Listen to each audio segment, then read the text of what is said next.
নমস্কার বন্ধুরা, WB top tuition ক্লাসের পক্ষ থেকে তোমাদেরকে স্বাগত। তো বন্ধুরা দেখো, এখানে একের দাগে যে প্রশ্নটি আছে, এখানে বলা হয়েছে কি নোট বই কবিতায় অরণি বলতে বোঝায় চিত্রক গাছকে। পরে যে প্রশ্নটি আছে দেখো, দশম শতাব্দীতে বরফের পাহাড় পেরিয়ে তিব্বতে গিয়েছিল। এখানের মধ্যে যে অ্যান্সারটি সঠিক হবে সেটি হচ্ছে শ্রী জ্ঞান দীপঙ্কর। পরে যে বলা হচ্ছে পুরন্দরের অ্যালয় বলয়টা শেষ গতি কী হলো, মহাশূন্যে থেকে গেল। পরে দেখো রবীন্দ্রনাথ ঠাকুরের জনগণ মন অধিনায়ক গানটির ইংরেজি নামকরণ করেছিলেন the morning song of India. পরে যে প্রশ্নটি আছে, রাত্রি হলেই ঠাকুমা নাতনিকে গল্প শোনায় দাওয়ার অন্ধকারে। পরে দেখো কি আছে, পথ দেয় পায়ে পায়ে, কে পথ দেয়? চিরদিনের কবিতায় সবুজ মাঠেরা পথ দেয়। পরে দেখো দুয়ের দাগে যাচ্ছে, লেক সেভারের জল শুকোতে কত বছর লাগবে? 10,000 বছর।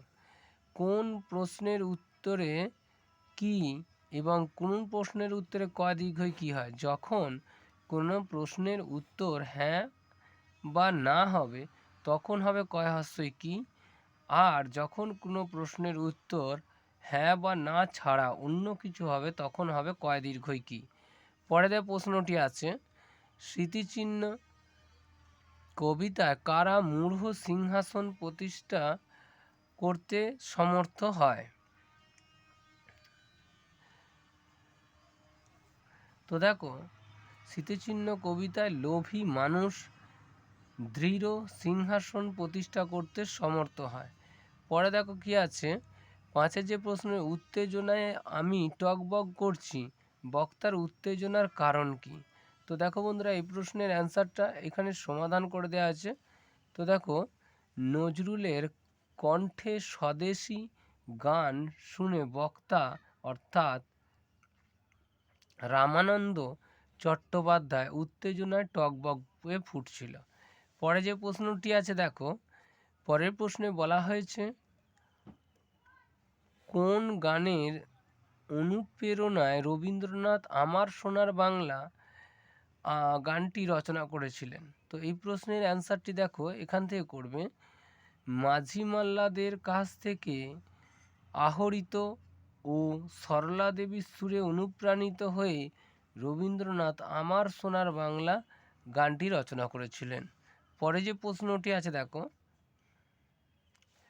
এখানে কি বলা হয়েছে, কাল থেকে মনে মোর লেগে আছে খটকা, কেন মনে খটকা লেগে আছে? তো দেখো বন্ধুরা, নোট বই কবিতায় ছেলেটির মনে ঝোলা গুড় কিসে দেয়া হয়, সাবান না পটকায়, সেই বিষয় নিয়ে খটকা লেগেছে। পরে যে প্রশ্নটি আছে দেখো, পরের প্রশ্নে কি বলা হয়েছে, পরিবেশের ভারসাম্য রক্ষা এখানে 6-2-1 এইগুলো আছে।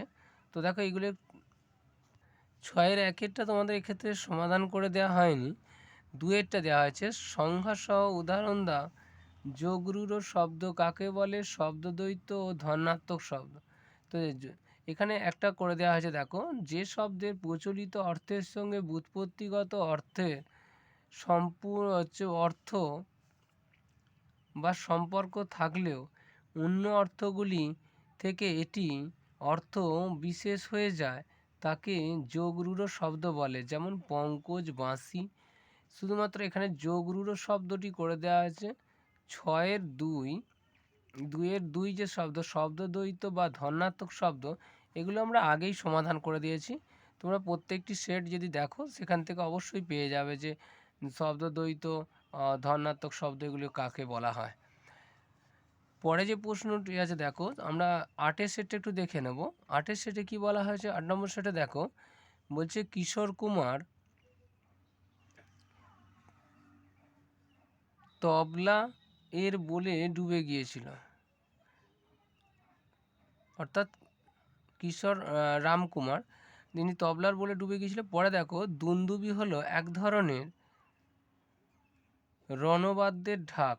পরে দেখো, প্রতি বছর 11,000 মাইল একবার উড়ে আসে কোন পাখি? তো এখানে হবে টার্নস পাখি। তো দেখো বন্ধুরা, পরে যে প্রশ্নটি আছে, পুরন্দরের সঙ্গে অসীমার আলাপ হয় বোস্টনে। পরে দেখো, ব্যস্ত ঘড়ির কাঁটা থেমে গেছে যে গ্রামটিতে, সেই গ্রামটির স্বভাব হলো লাজুক। পরে যে প্রশ্নটি আছে, এখানে বলা হয়েছে পুরন্দরের মুখটা হাঁ হয়ে গেল, কারণ কি? তো দেখো বন্ধুরা, এই প্রশ্নের অ্যান্সার হচ্ছে অসীমার প্রকৃত পরিচয় এবং বুদ্ধিমত্তার পরিচয় পেয়ে পুরন্দরের মুখটি হাঁ হয়ে গেছিল।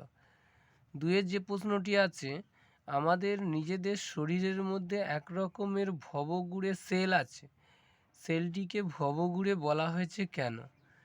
তো দেখো, সেলটিকে ভবগুড়ে বলার কারণ, এরা এক জায়গায় থেকে অন্য জায়গায় যেতে পারে, সেই জন্য ভবঘুরে বলা হয়েছে। দুয়ের তিনে যেটা, মূঢ় ওরা ব্যর্থ মনস্কাম ব্যর্থ কেন? সৌধগুলি কালের নিয়মে একদিন ধ্বংস হয়ে যাবে। পরে যেটা আছে দেখো, যাক না সে জাত জাহান নামে বলতে কবি বুঝিয়েছেন নরককে বুঝিয়েছেন। কোথায় জনমত গড়ে ওঠে? বুড়ো বটতলায় জনমত গড়ে ওঠে। পরে যে প্রশ্নটি আছে দেখো, তো দেখো এর সাথে আমরা চারের যে প্রশ্নগুলি আছে, এখানে এইগুলি সমাধান করে দেওয়া আছে। সঠিক বানানটি তা কালিদাস বানান হচ্ছে কয়াকার লয় হ্রস্বই দয়াকার দন্তস। রূঢ় শব্দ কাকে বলে? উদাহরণ দাও। তো দেখো, আগের সেটে আমি বলেছিলাম যে তোমাদের একটি সেটে এইগুলো করে দেওয়া হয়েছে, তো সেই জন্য, তো দেখো আগের সেটে এই প্রশ্নটি আরেকটি আছে, তো সেখানে না, এখান থেকেই তোমরা একটি করলেই হবে। যে শব্দের প্রচলিত অর্থের সঙ্গে ব্যুৎপত্তিগত অর্থের বা প্রকৃতি প্রত্যয় জাতের অর্থের কোনো সম্পর্ক নেই তাকে রূঢ় শব্দ বলে। অর্থাৎ যে শব্দের প্রচলিত অর্থের সঙ্গে উৎপত্তিগত, অর্থাৎ শব্দটার যে মূল অর্থ সেই অর্থের কোনো মিল থাকে না, তখন তাকে বলা হয় রূঢ় শব্দ। পরে যে প্রশ্নটি আছে দেখো, উদাহরণ হিসেবে হরিণ, মণ্ডপ দেওয়া যেতে পারে। তো দেখো, পরে আছে দুপুরের রোদে মাঠ খাঁ খাঁ করছে। খাঁ খাঁ শব্দটি কী ধরনের শব্দ? ভাব প্রকাশক, ধনাত্মক শব্দ। পরে যেটা আছে দেখো, ছয়ের দাগে যে প্রশ্নটি আছে, এখানে বলা আছে গ্রামে গ্রামে বার্তারা রটে গেল। গ্রামে গ্রামে শব্দটি একটি শব্দদ্বৈত। পরে দেখো কি আছে, পরের প্রশ্নে বলা হয়েছে এক কথায় প্রকাশ করো। যার কোনো কিছুই নেই তাকে অকিঞ্চন বলে। আর পট আঁকেন যিনি, তিনি হচ্ছে পটুয়া। তো যার কোনো কিছু নেই তিনি হচ্ছে অকিঞ্চন, এক কথায় বললে হয়। আর পট আঁকেন যিনি, তিনি হচ্ছে পটুয়া। তো চারের দাগে যে সন্ধি বিচ্ছেদ করো। অহংকার, অহম যোগকার, ময়ের পরে একটা হসন্ত দেবে, কয়াকার অকার। দুর্ভিক্ষ, দয়হস্য বিসর্গ যুক্ত ভিক্ষ, ভয়সই কয় মূর্ধন্যস্বয়। তো দেখো, এখানে এটা হচ্ছে বিসর্গ সন্ধির নিয়মে আছে। র, রেপ, একা, ওকা থাকলে সেটির পরিবর্তে বিসর্গ আসে, এই জন্য এই রেপের পরিবর্তে বিসর্গ এসছে। ভিক্ষ বানানটা যেমন ছিল তেমন। পরে যেটা আছে দেখো,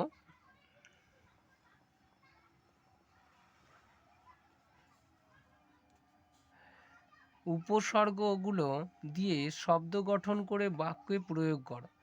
প্র, অধি। তো প্র দিয়ে একটি শব্দ হবে প্রচণ্ড, লোকটি প্রচণ্ড রেগে গেল। অধি দিয়ে হচ্ছে অধিকার, স্বাধীনতা, প্রত্যেকটি মানুষের অধিকার। পরে দেখো কি আছে, 5-এর সর্বনাশ হয়েছে, কে কি সর্বনাশ করেছে?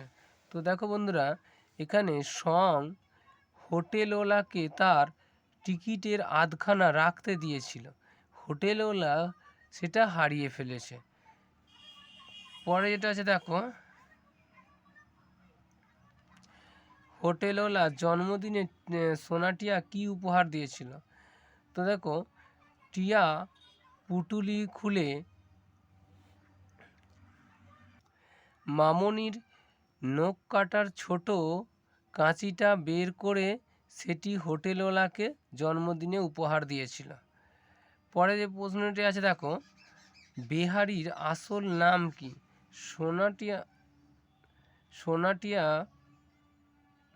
সোনাটিয়াদের বাড়ির চাকরের নাম ছিল বেহারি, সে সোনাটিয়াদের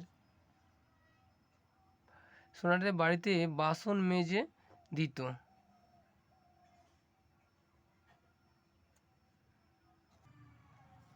তাহলে প্রশ্নটা কি ছিল? প্রশ্ন ছিল বেহারি আসলে কার নাম ছিল, সেটি অ্যান্সার তোমরা লিখবে। সোনাটিয়াদের বাড়ির চাকরের নাম ছিল বিহারি, সে সোনাটিয়াদের বাড়িতে বাসন মেজে দিত। পরে দেখো কি বলা হয়েছে, সপ্তাহে 3 বার পোস্ট অফিসে যায়। কেন সপ্তাহে 3 বার পোস্ট অফিসে যায়? লটারির টিকিট কেটেছে, তার খবর আনতে সপ্তাহে 3 বার পোস্ট অফিসে যায়।